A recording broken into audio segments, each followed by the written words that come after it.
Mr. B, thank you sa mga pabulaklak mo.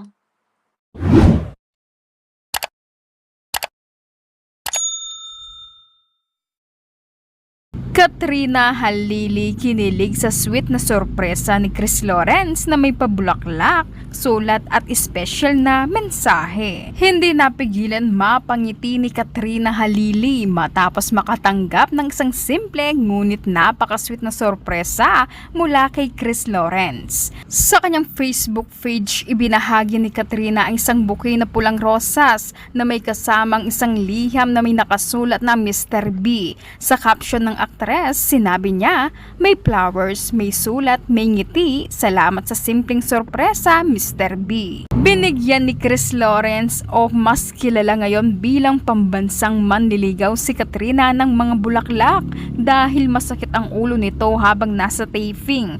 Gusto lamang niyang mapasaya at mapangiti si Katrina pagdating nito sa bahay matapos ang nakakapagod na trabaho.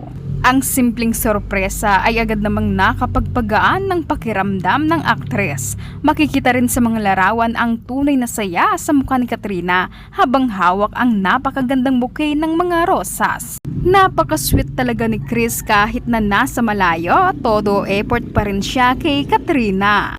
Said you had a headache yesterday, so I wanted you to smile when you got home. Wow!